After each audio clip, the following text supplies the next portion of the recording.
ఆయన ఘనత కొరకు నా సర్వస్వం. ఫిబ్రవరి 7. ఆధ్యాత్మిక కృంగుదల. ఇశ్రాయేలును విమోచింపబోవాడు ఈయనే అని మేము నిరీక్షించి ఉంటిమి. ఇదిగాక ఈ సంగతులు జరిగి నేటికి 3 దినములాయెను. లోక 24:21. శిష్యులు చెప్పిన సంగతులు నిజమే. అయితే ఆ నిజాల ఆధారంగా వారు తీసుకున్న తుది నిర్ణయం మాత్రం సరైనది కాదు. సూచన మాత్రంగానైనా ఆధ్యాత్మిక కృంగుదలను లేదా ఆధ్యాత్మిక ఖేదాన్ని వెల్లడి చేయడం ముమ్మాటికి తప్పే. నాలో నేను కృంగి ఉన్నట్లయితే నన్ను నేను నిందించుకోవాలి తప్ప దేవుణ్ణి కానీ లేక మరెవరినైనా కానీ నిందించడం సరికాదు. కృంగుదలకు 2 కారణాలున్నాయి. నేను ఇంద్రియ వాంఛను తృప్తిపరచుకొనైనా ఉండాలి, లేదా ఇంద్రియ వాంఛను తృప్తిపరచుకోలేకనైనా ఉండాలి. ఏ విషయంలోనైనా పర్యవసానము ఖేదమే. ఇంద్రియ వాంఛ అంటే ఎలాగైనా సరే ఒకసారైనా అనుభవించాలి అనే కోరిక. ఆధ్యాత్మిక వాంఛ జవాబిచ్చే దేవుణ్ణి కోరుకోదు కానీ దేవుని వద్ద నుండి జవాబు రావాలని కోరుకుంటుంది.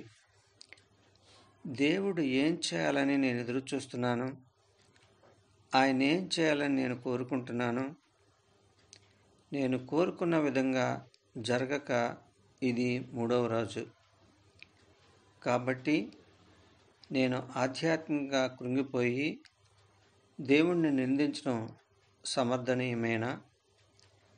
దేవుడు మన ప్రార్థనకు జవాబు ఇవ్వాలని మనం పట్టుబట్టిన ప్రతిసారి మనం దారి తప్పి నడుస్తున్నట్లు లెక్క.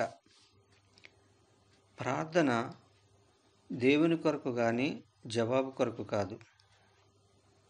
భౌతికంగా ఆరోగ్యంగా ఉన్నప్పుడు కృషించిపోవడం అసాధ్యం కదా.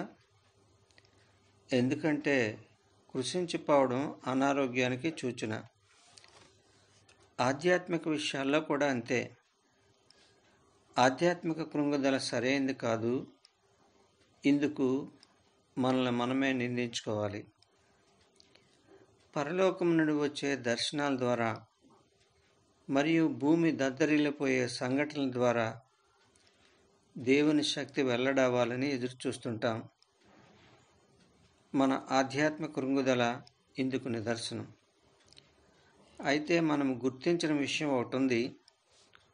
దేవుడు మన దైనందిన జీవితంలోని అన్ని సంఘటనల్లోనూ మన చుట్టూ ఉన్నవారి ద్వారా తన కార్యాలు జరిగిస్తూనే ఉన్నాడు.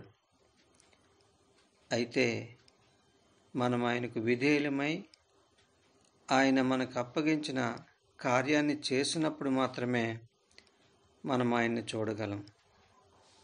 మన అనుదిన జీవితంలోని నిత్యకృత్యాల్లో కూడా మనం యేసుక్రీస్తును చూడగలమని గుర్తించినప్పుడు మాత్రమే దేవుని అద్భుత ప్రత్యక్షతలను ప్రతిరోజు చూడగలం.